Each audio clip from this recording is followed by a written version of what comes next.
자, 오늘 우리 함께 봉독한 말씀 통해서 팔복 9번째 오늘 복된 화평이라는 제목으로 함께 은혜를 나누겠습니다. 우리에겐 안타까운 소식이 늘 요즘에 가장 가까이서 들립니다. 우리 국토에 많은 산림을 지금 불태우는 산불로 인하여 어려움이 참 크고요. 국내에 있는 이런 어려움들도 있겠지만 우리하고는 다소 좀 떨어져 있는 저 우크라이나의 이 전쟁의 일들도 그냥 먼 나라 이웃 나라의 이야기로만 생각하기 너무나 끔찍한 지금 참변이 일어나고 있죠.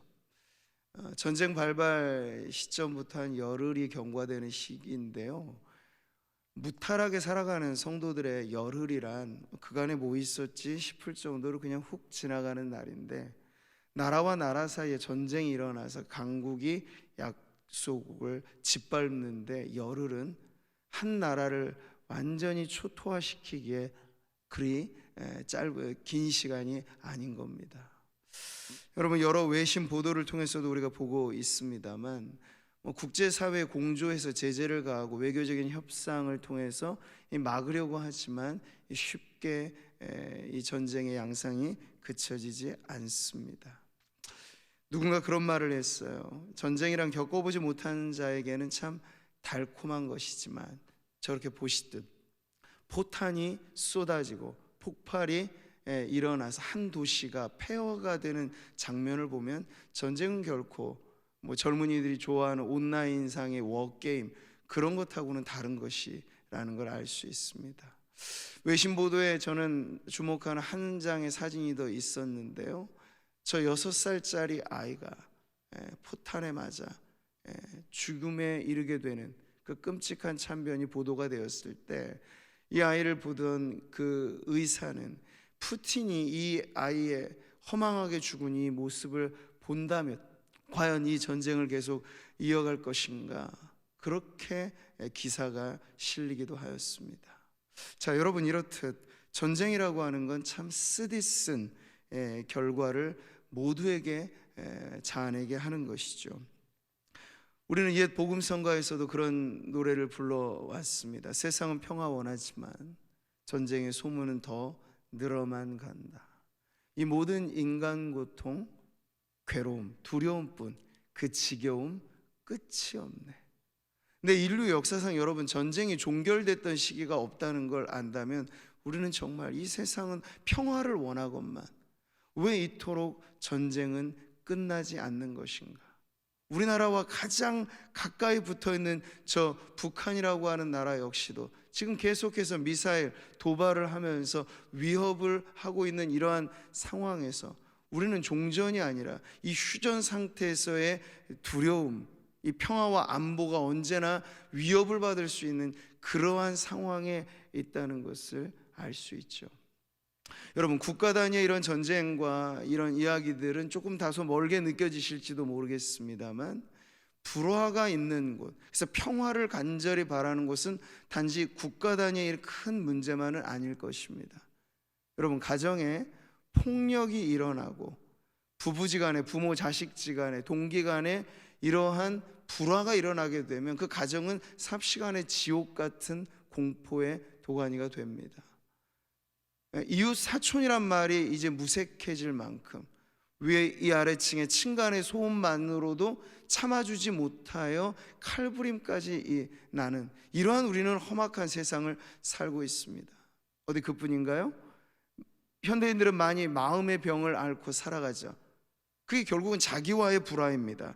내면이 균열되고 갈등이 해소되지 않아 일어나는 그러한 내면의 불화들도 우리는 많이 보고 있는 것이죠.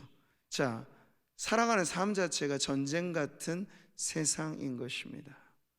자, 이런 우리들에게 오늘 예수님의 팔복 7번째 주님의 행복 선언은 다름 아닌 평화에 관한 복을 말씀하고 있습니다.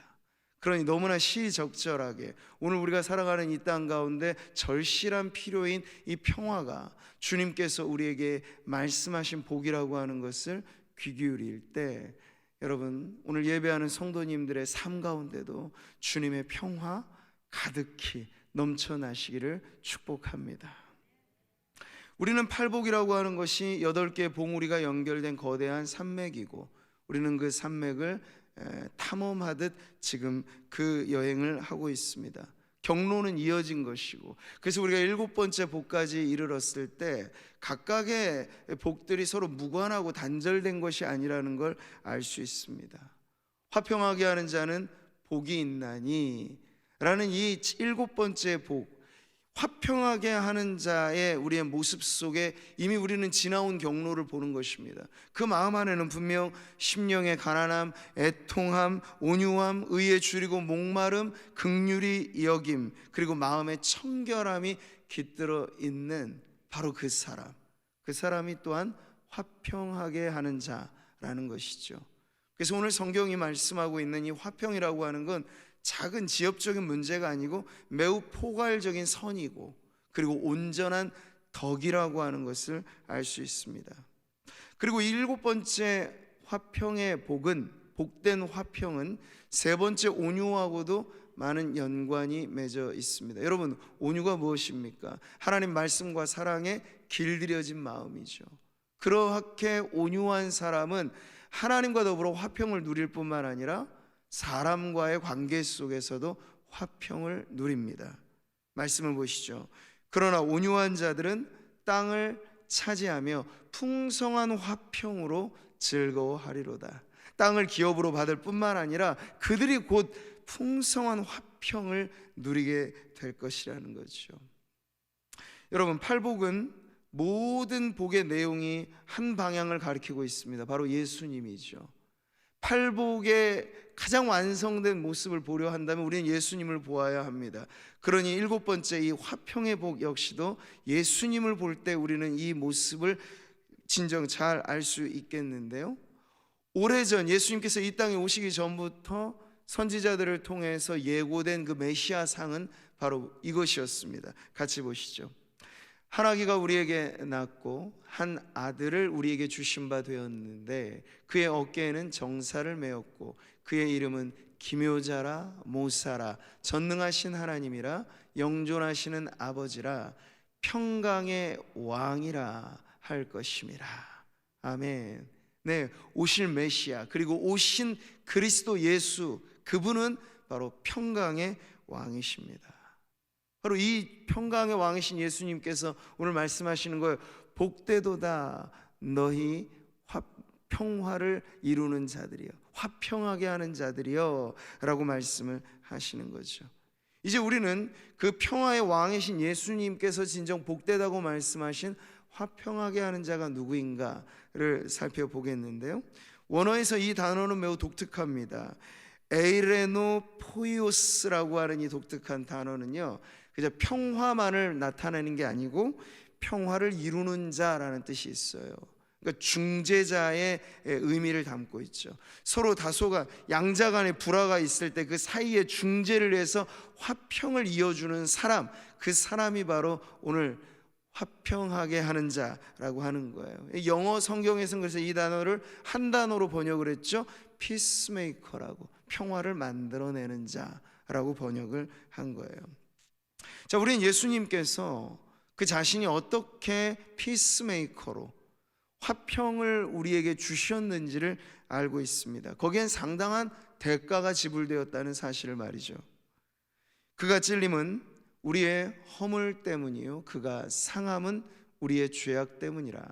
그가 징계를 받음으로 우리는 평화를 누리고 그가 채찍에 맞음으로 우리는 나음을 받았도다. 자, 지금 우리가 누리고 있는 이 평화, 하나님과 더불어 누리는 화목함, 이것은 누군가가 대가를 지불했기 때문인데 그분이 바로 예수 그리스도이시죠.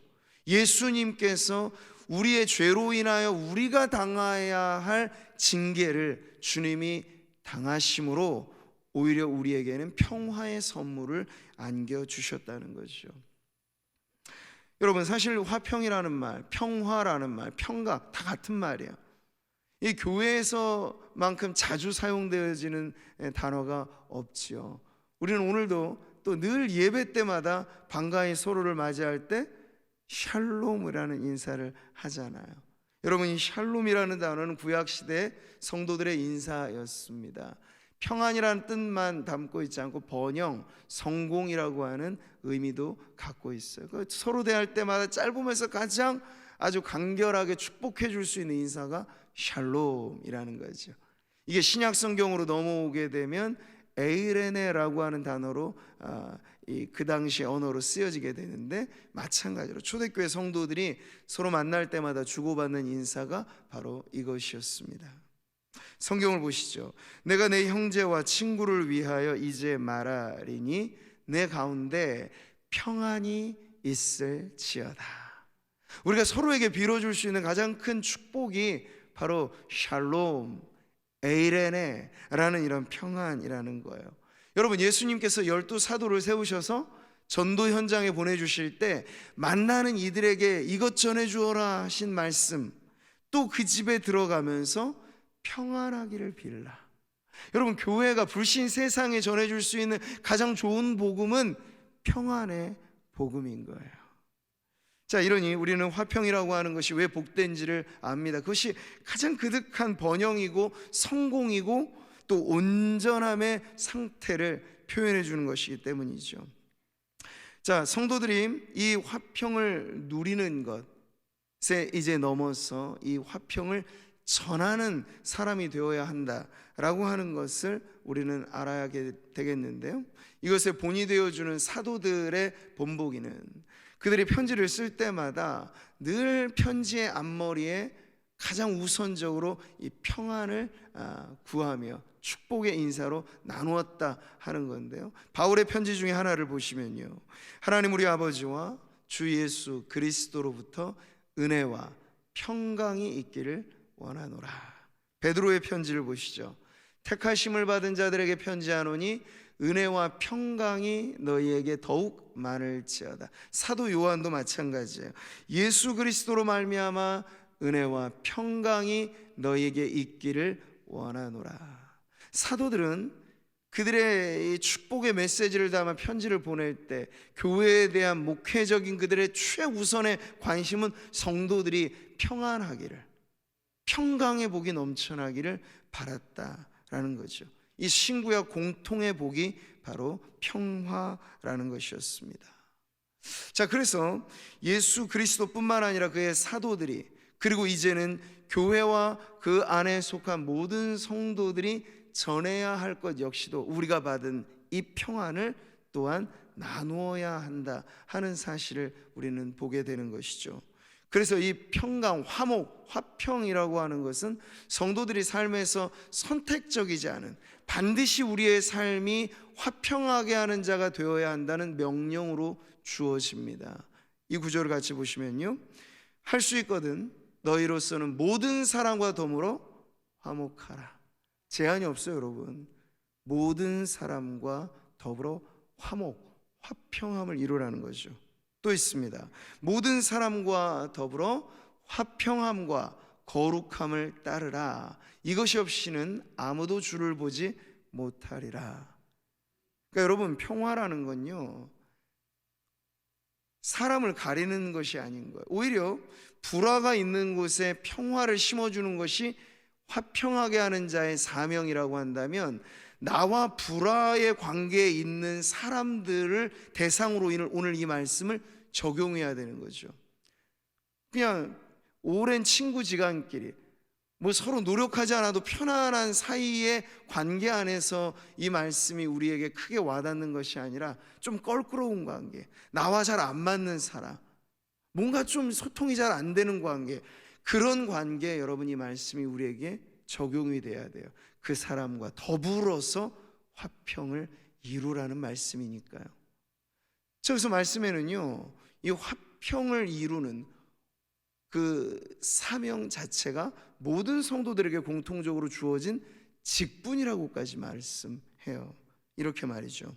그가 그리스도로 말미암아 우리를 자기와 화목하게 하시고 또 우리에게 화목하게 하는 직분을 주셨으니, 목사, 장로, 권사, 집사 이런 직분하고는 다르게 성도라면 모두에게 주어진 직분이 무엇이라고요? 화목하게 하는 직분이라는 거예요. 말하자면 저와 여러분 모두가 다 피스메이커로 부르심을 받았다는 거죠. 예수 그리스도 안에 있는 평화, 그리고 그리스도로 말미암아 누리는 평화, 이것이 복된 화평입니다.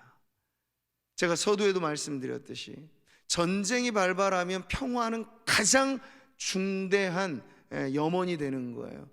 전쟁이 있기 전까지 사람들은 평화에 그리 큰 관심을 갖지 않지만 불화가 생기고 다툼이 생기고 그것으로 인해 사는 게 지옥 같다 여겨지게 되면 그 사람에게 가장 큰 갈망은 평화가 되는 거죠. 한 개인에게나 가정이나 혹은 공동체나 국가나 할 것 없이 전 인류의 가장 큰 바람은 평화인데, 여러분 그 평화가 오늘 우리가 찬송으로도 불렀듯이 평화, 평화로다 하늘에서 내려오네.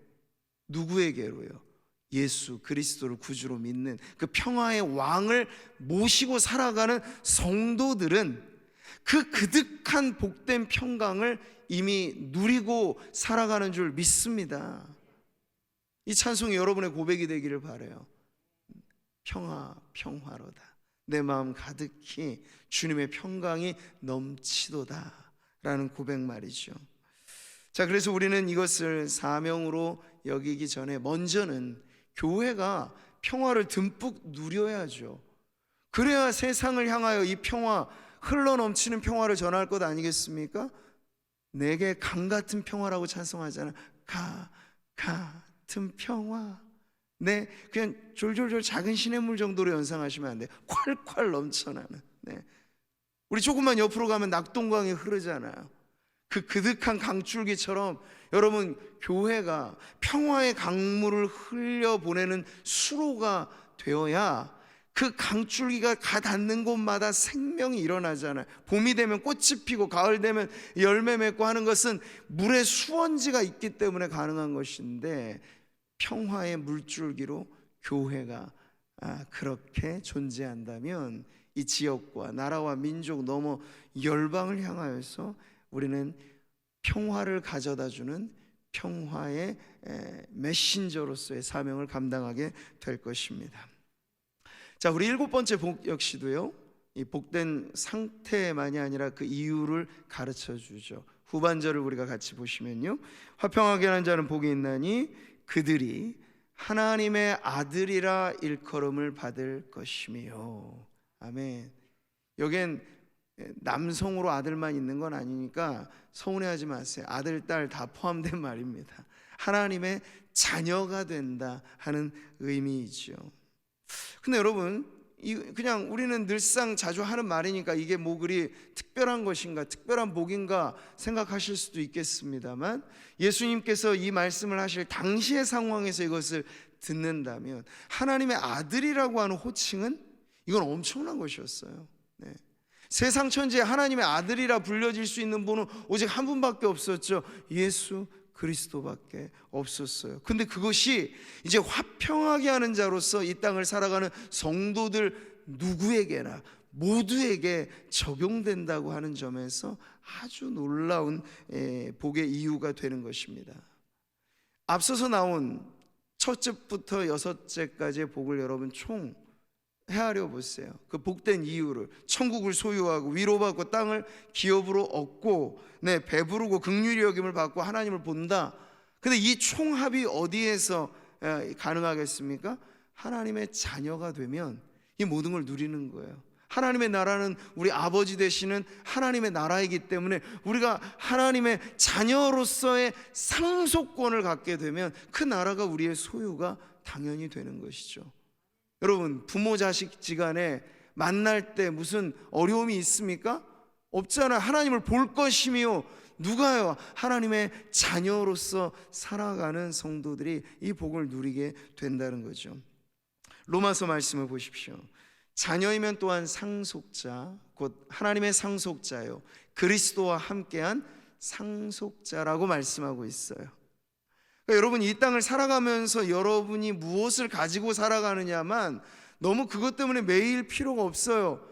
우리가 이 세상을 다 살고 나서 그때부터 시작될, 펼쳐질 그 나라에서 우리가 받게 될 유업은 이 땅 살아가면서 여러분의 최대치로 누리는 그 어떤 것과도 비교할 수 없는 엄청난 유업을 우리가 상속받게 된다. 왜요? 하나님의 아들이라 일컬음을 받게 되기 때문에, 영접하는 자고 그 이름을 믿는 자들에게는 하나님의 자녀가 되는 권세를 주셨다. 여러분, 하나님의 자녀가 된다는 건 엄청난 권세라는 거예요.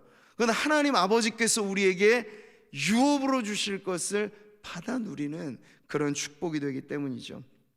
자, 또 하나, 화평하게 하는 자, 하나님의 아들이라 일컬음을 받는다 했을 때 누구에게 이것을 먼저 인정을 받을까요? 바로 하나님께서 우리를 자녀로서 인정해 주신다는 건데, 그럴 때 누리는 복이 무엇이겠습니까? 예수님께서 세례를 받으시고 또는 변화산상에 올라가실 때 하늘이 열리며 들려지는 음성이 있었습니다. 너는 내 사랑하는 아들이라 내가 너를 기뻐하노라. 근데 이것이 예수님에게만 이제 적용되는 게 아니고 예수님 때문에 하나님의 자녀가 된 저와 여러분에게도 하나님께서는 아주 즐거이, 아주 기뻐하시면서 사랑하는 아들아, 사랑하는 딸아, 이렇게 우리를 부르시면서 하나님의 기쁨을 가득 안겨주신다는 거예요. 하나님의 자녀됨의 권세는 바로 이런 것이죠. 그리고 말씀드린 것처럼 상속권에 대해서 여러분은 늘 염두에 두십시오. 부모님 살아계실 때 우리가 그것을 유산을 받지는 않죠. 돌아가시면 우리가 받는 것이 유산이라면, 성도들이 한 세상 다 살고 주님 나라 가면서 그때로부터 우리에게 상속될 유산과 같은 기업, 그것에 대해 성경은 이렇게 말씀합니다. 너는 내 아들이라 오늘 내가 너를 낳았도다. 내게 구하라. 내가 이방 나라를 내 유업으로 주리니 내 소유가 땅 끝까지 이르리로다. 할렐루야.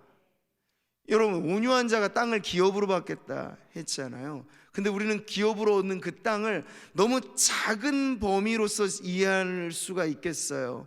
왜요? 지금은 우리는 이 세상에선 땅 한 평도 이게 너무 비싸고 해서 얻는 게 어지간하게 힘든 게 아니기 때문에 하나님이 우리에게 약속하신 이 땅의 유업도 자그마한 것 정도로 만족할지 모르겠는데 이 말씀 보면 아닌 거죠. 땅 끝까지 하나님의 나라의 어떤 영역도 제한 없이 하나님의 자녀로 부름받고 구원받은 저와 여러분에게, 아들, 딸에게 상속권을 주신 하나님께서 우리에게 이와 같이 엄청난 복을 주신다는 거예요. 그럼 여러분, 이 복을 소망하면서 우리가 이 세상 살면서 때로 힘들고 어려울 때 이것이 전부가 아니다, 반드시 우리에게는 상속될 유산이 있고, 그것은 우리 하나님이 땅 끝까지 펼쳐주신 하나님의 나라를 유업으로 받는다 하는 것에 기대와 소망을 갖고 살아가시기를 바랍니다. 자, 그러면 우리가 이런 복을 알고 누릴 때 이제 오늘 성경이 말씀하는 대로 화평하게 하는 자로서의 삶을 살아가야 하겠죠. 없는 것을 주라는 게 아니고 먼저 예수님 내 안에 모시고 살아갈 때 그분이 평강의 왕이심으로 우리에게 주님의 평강이 있고 그 평강을 이제 나누어라 하는 말씀이니까 여러분, 이건 너무 어려운 숙제처럼만 생각하시지 않아도 좋아요. 근데 다만 이 평화를 나누는 데 있어서는 분명 대가는 필요할 것입니다. 이런 말이 있어요. 용기가 평화를 위한 대가이다. 지불해야 될 대가가 있을 때 평화는 유지된다 하는 의미인데, 앞서도 보셨듯이 예수님께서 우리에게 평화를 거저 주신 게 아니잖아요. 그분이 대가를 치르셨죠. 다른 구절로 한번 보면 이렇습니다. 그의 십자가의 피로 화평을 이루사 만물 곧 땅에 있는 것들이나 하늘에 있는 것들이 그로 말미암아 자기와 화목하게 되기를 기뻐하심이라. 예수님이 주의 이루신 화평은 예수님의 피값 주고 이루신 화평이에요.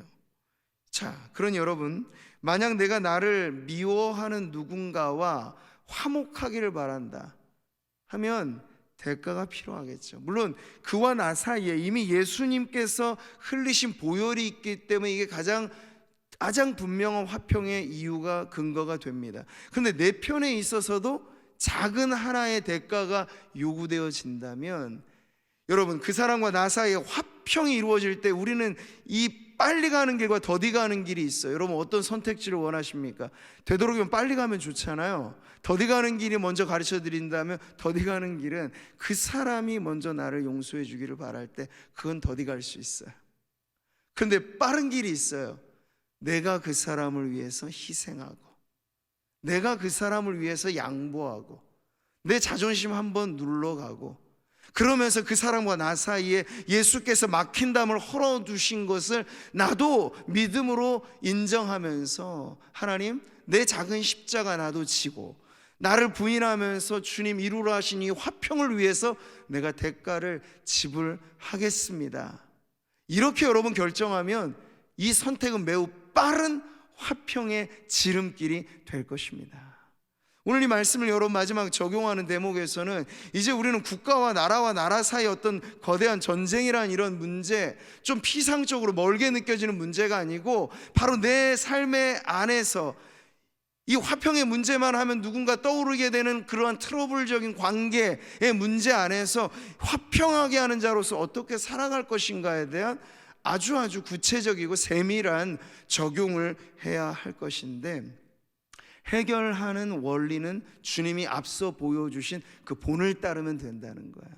자기를 부인하고 자기 십자가의 희생을 짊어지게 된다면 여러분 이 놀라운 복으로서의 화평, 하나님의 아들이라 일컬음을 받게 되는 그 화평이 바로 저와 여러분의 삶에 넘쳐나게 될 줄 믿습니다.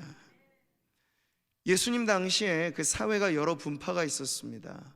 율법의 열심이었던 바리새파, 그리고 친로마적인 성향을 가지고 있었던 사두개파. 근데 이들과 조금 구별되게 옛날 우리 일제 시대로 말하자면 독립운동의 열심이었던 그런 열혈당들이 있어요. 그래서 그들을 이름하여 열심당이라고 하는 분파가 있었습니다. 근데 그들은 빼앗긴 주권을 되찾기 위해서 반로마적인 운동을 아주 거칠게 급진적으로 혁명적으로 해나갔던 사람들이에요. 근데 여러분 그들 중에 한 사람이, 재미난 건 예수님의 제자였습니다. 예수님 제자들 중에 한 명 셀롯이라고 하는 시몬이라는 사람의 이름이 거명인데요, 근데 이 셀롯은 지명을 뜻하는 게 아니고 열심당이 바로 셀롯이라는 뜻입니다. 그럼 예수님의 제자들 안에도 그 당시 열심당원이 있었다는 건 그들의 어떤 저변에 깔려있는 영향력이 어떠하다 하는 걸 알 수 있죠. 근데 그 당시 그 급진론자들은 무력이라도 불사하고 우리는 빼앗긴 주권을 되찾아야 된다. 아마 유대인들의 민족적인 입장에서 보면 그들은 매우 독립투사적인 영웅들로 보여졌을지 모릅니다. 그런데 예수님이 이루어 가시는 평화의 나라와 이 세상 사람들이 만들어 가려고 하는 평화는 사뭇 다르다고 하는 점을 우리는 알아야 합니다. 직계 제자 안에도 열심당원이 있었습니다만 예수님은 샬롬의 나라, 에이렌의 나라, 그 평강의 나라를 무력이라도 불사해서 이루어내자 절대로 그렇게 하지 않으셨어요. 베드로가 성급한 나머지 칼을 뽑아 예수님 호위하려고 할 때 주님 뭐라 말씀하셨습니까? 칼을 도로 칼집에 꽂으라. 칼을 가지는 자는 다 칼로 망하느니라. 예수님은 총칼을 앞세운 평화가 아니라 오히려 무기라고 한다면 사랑이 가장 강력한 무기가 되어서 사랑으로 녹여내고 사랑으로 변화시켜 결국에는 평화를 이루게 하는 자기 희생적인 그러한 평화의 방식을 이루어 가셨다는 거죠. 화평하게 하는 자는 복이 있나니. 우리가 우리의 삶의 전반에 여러 많은 관계 속에 이 화평을 이루어 간다고 했을 때 여러분 급한 마음에 잘못된 방식, 우리는 세상의 사조가 그렇지 않습니까? 결과만 좋다면 과정은 상관없다. 이제 투표가 며칠 앞으로 있으면 이제 결정이 날 거예요. 근데 안타까운 한 가지 사실은 누구든지 간에 서로에 대해 흠집내고 비난하고 그것으로서 내 표를 얻으려고 하는 이 세상의 사람들의 모습은 여전히 우리들의 마음에 석연치 않은 안타까움을 느끼게 하는 거예요.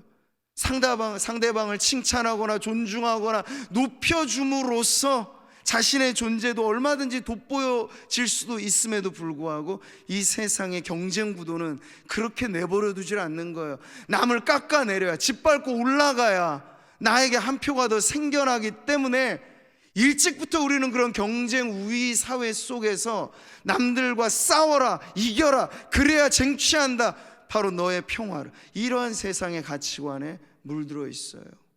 그러나 그리스도인, 하나님의 아들이라 일컬음을 받는 저와 여러분은 세상의 방식과는 다른 방식으로 세상에 녹아져야 합니다. 네, 그는 우리의 화평이신지라 둘로 하나를 만드사 원수된 것 곧 중간에 막힌 담을 자기 육체로 허시고, 오늘 이 주님의 방법, 그럼으로써 우리가 누리게 된 이 평화, 주님은 이것을 이제 우리들에게도 너도 이와 같이 하라고 말씀을 하십니다. 세상에 힘을 쓰는 사람이 강자라고 인정됩니다. 재력이든 권력이든 아니면 무력이든 힘을 쓰는 사람이 돋보입니다. 그래서 세상이 원하는 평화보단 여전히 불화에 머무른 이유는 힘을 씀으로써 얻는 게 평화가 아니라고 하는 사실을 여전히 모르기 때문에 그런 것이죠. 오히려 그것을 거두어 드리고 약한 자 같지만 강하고 죽은 것 같지만 살아 움직이는 그리스도인됨의 방식으로서 우리는 이 평화를 이루어야 할 것입니다. 사랑하는 성도 여러분, 오늘 예수님의 행복선언 7번째, 화평하게 하는 자는 복이 있나니 그들이 하나님의 아들이라 일컬음을 받을 것이며, 이 안에 담겨져 있는 이 말씀을 저와 여러분의 삶에 아로새기며 이것이 우리의 발걸음을 이어가는 원동력이 되기를 바랍니다. 그런 의미에서 교회는 하나님께서 이 세상에 파견해 내신 평화의 사절단이라고 할 수 있겠어요. 여러분, 하나님을 알지 못하는 세상이 교회를 바라볼 때, 야, 저곳은 뭔지는 모르지만 참 평화롭다, 이런 인상을 우리가 세상에 주어야 하지 않겠습니까? 근데 여러분, 너무나 안타까운 것은 교회 안에도 교단과 교단이 분열되어지는 일들은 꼭 진리 때문만이 아니라는 게 우리의 가슴 아픈 사연인 거예요. 사사로운 이권의 문제 때문에 큰 대의 명분을 가지고 교회가 쪼개지는 일이 많지는 않아요. 들여다보면 자존심 상하는 문제 하나로 등을 돌리고 그것이 반목의 관계가 되고 당파가 지어지고 그래서 나누어지게 되는 이 교회의 뼈아픈 역사를 바라볼 때 오늘 예수님은 어떤 마음으로 이 말씀을 우리가 듣기를 바라실까요? 화평하게 하는 자가 성도이고 화평하게 하는 공동체가 교회인데 오히려 교회가 이 세상의 불화거리가 된다면 이보다 안타까운 일이 없을 겁니다. 오늘 우리는 이 말씀을 다시 한번 성도 개인에게 뿐만 아니라 교회에게 주시는 말씀으로 받아서 다툼 많은 이 세상, 서로 이기고 물고 뜯고 그래서 쟁취하고자 하는 성공이 아니라 여호와 샬롬, 그 극한 평강과 번영과 성공은 사랑하고 그리고 용납하고 내가 먼저 희생하고 하는 그리스도의 십자가의 원리로 이루어가는 평화인 것을 믿어 여러분, 우리의 발걸음에 성경이 말씀하는 것처럼 평화의 복음이 준비한 것으로 신을 신고 십자가 군병으로 무장되어 살아갈 때 총과 칼의 힘이 아닌 사랑의 무기가 우리의 가장 강력한 무기가 되고 평화의 복음이 이 세상을 뒤집어 놓는 강력한 힘이 되어서 이 세상의 진정 하나님의 샬롬이 이 땅 가운데 이루어지는 일에 교회로서 성도로서 앞장서 살아가는 저와 여러분 되시기를 주님의 이름으로 축복합니다.